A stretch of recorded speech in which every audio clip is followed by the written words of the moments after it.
हिंदुस्तान के अंदर मुसलमान के ऊपर अगर सबसे बड़ा कोई हमला हुआ है, ये हमला है तमाम मुसलमान एक साथ आओ और दिल्ली का घेराव करते हैं। हम सड़कों पर आएंगे तो तुम्हारी रूह कांप जाएगी।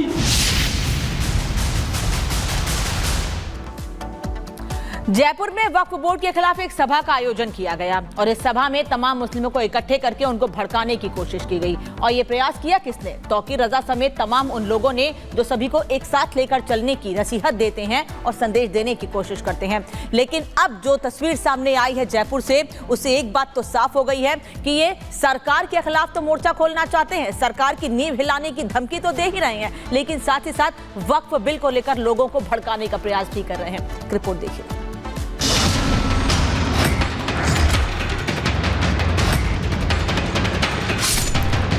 नारे तकबीर, नारे तकबीर। हम बेदार हैं, किसी के बाप की ताकत नहीं है कि हमारी जायदादों पर कब्जा कर ले।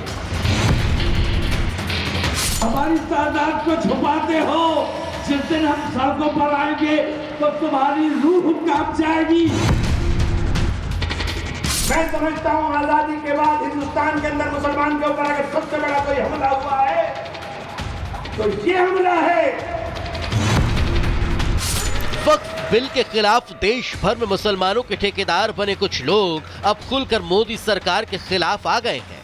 तो मैं आप तमाम लोगों से ये दरख्वास्त करता हूं कि दिल्ली आओ, कि हमें अपनी ताकत दिखानी है और मनवानी है। खौफ को तर्क करो, घर से बाहर निकल के आओ।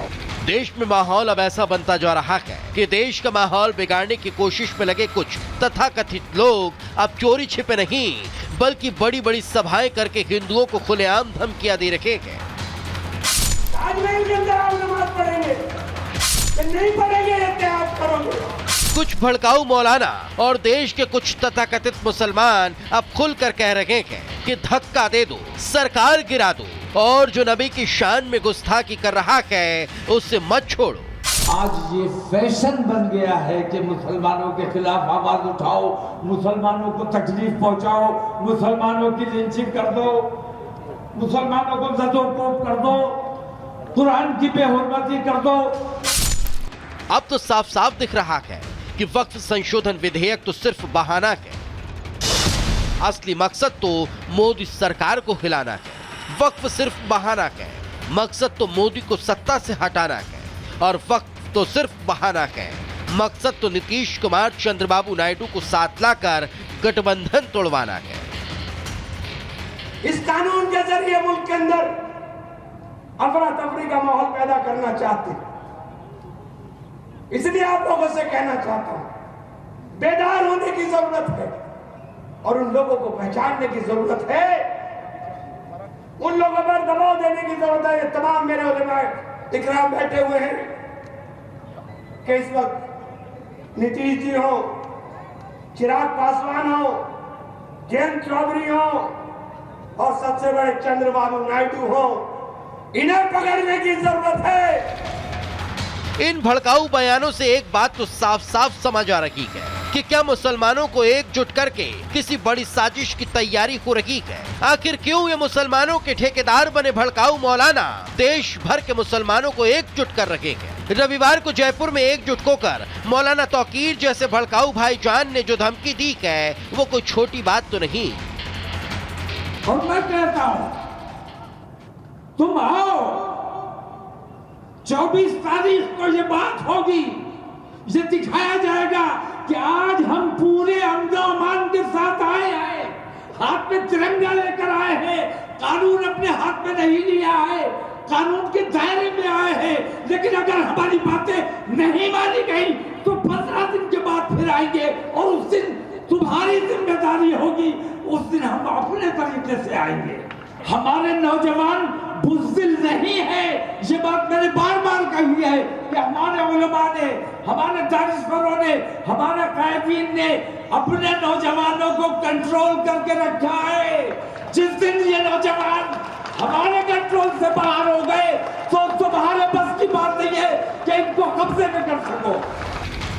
मुद्दा वही है संशोधन विधेयक का मामला अभी जेपीसी कमेटी के पास है, जिसके सदस्य सांसद इमरान मसूद भी हैं।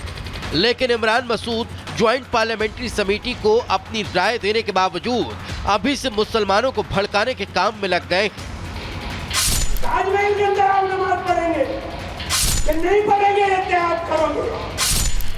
जितनी लाइमलाइट आज जेपीसी की बैठक नहीं बटोर रही है, उससे ज्यादा लाइमलाइट तो मौलाना तौकीर रजा जैसे मौलाना मुसलमानों को भड़काकर बटोर रखे हैं। लेकिन जिस तरह से देश के तथाकथित मुसलमान वक्फ के नाम पर पूरा माहौल बना रखे हैं, ये छोटी बात भी नहीं है। क्योंकि इतिहास के अतीत में झांक कर देखें तो जब जब कट्टरपंथी एक हुए हैं, हिंसा ही हुई है, दुकानें ही लूटी गई हैं, निर्दोष लोगों को मारा काटा गया है। इसलिए सरकार को अब ऐसी भड़काऊ तकरीरें देने वाले मौलानाओं पर सख्त एक्शन लेना होगा, ताकि देश का माहौल कोई बिगाड़ न सके। Bureau report, Republic Bharat. और वहीं तौकीर रजा का जिस तरीके से रिएक्शन सामने आया है, इस पर गिरिराज सिंह की तरफ से केंद्रीय मंत्री बड़ा बयान देते हुए नजर आ रहे हैं। वो कह रहे हैं कि तौकीर रजा देश में किसी को डराने की कोशिश यहां पर ना करें। बड़ा बयान केंद्रीय मंत्री की तरफ से दिया गया है और साथ ही साथ उनका यह कहना है कि तौकीर रजा किसी को डराने की कोशिश ना करें। अब भारत बदल चुका है, किसी से डरने वाला नहीं है। जिस तरीके की बयानबाजी तौकीर रजा की तरफ से की गई है, भड़काऊ बयान जिसमें दिया गया, उस पर केंद्रीय मंत्री गिरिराज सिंह ने यह कहा कि तौकीर रजा जिस तरीके की कोशिश यहां पर कर रहे हैं वो कोशिश ना करें। और अब भारत यहां पर जो है वो बदल चुका है और भारत बदला है। चुनौती देने की कोशिश यहां पर तौकीर रजा को नहीं करनी चाहिए। दरअसल जो वक्फ बोर्ड बिल को लेकर लाया गया, उसे लेकर यह पूरा जो जयपुर के अंदर मजमा सजाया गया था, उस पर तौकीर रजा भड़काऊ बयान देते हुए नजर आए। और अब केंद्रीय मंत्री गिरिराज सिंह ने बड़ा हमला बोला है, जरा सुनिए। देश में कई लोग भारत को डराने का काम करना शुरू किया है। कभी मदनी डराते कि 5 लाख लोग लेकर के आएंगे, अभी तौकीर रजा डरा रहे हैं, कभी ओवैसी के भाई चिल्लाते। ये समझ क्या लिए हैं? ये कुछ लोग वोट की लालच में इनके तलवा चाट रहे हैं, देश को नहीं देख रहे हैं। इसी कारण ऐसे लोग समाज में अनरेस्ट पैदा करना चाहते हैं। तौकीर रजा को खुली चुनौती है कि अब बदला हुआ भारत है, अब बदले हुए भारत में कोई चुनौती मत दे। बड़ी खबर आपको बताएं, 1984 सिख विरोधी दंगा मामले में कांग्रेस नेता जगदीश टाइटलर को बड़ा झटका लगा है। निचली अदालत की कार्रवाई पर रोक लगाने से दिल्ली हाई कोर्ट की तरफ से इनकार कर दिया गया। जगदीश टाइटलर को बड़ा झटका। कांग्रेस नेता 1984 दंगा मामले को लेकर आपको बताएं कि निचली अदालत ने दिल्ली हाई कोर्ट का जो फैसला है उस पर रोक लगाने से इनकार यहां पर कर दिया। दिल्ली हाई कोर्ट का रोक लगाने से इनकार, यहां पर जगदीश टाइटलर की मुश्किलें बढ़ती हुई नजर आ रही हैं। निचली अदालत की जो कार्रवाई है उस पर रोक लगाने से दिल्ली हाई कोर्ट ने इनकार कर दिया है। बड़ी अपडेट, 1984 सिख दंगा मामले में जगदीश टाइटलर की मुश्किलें बढ़ रही।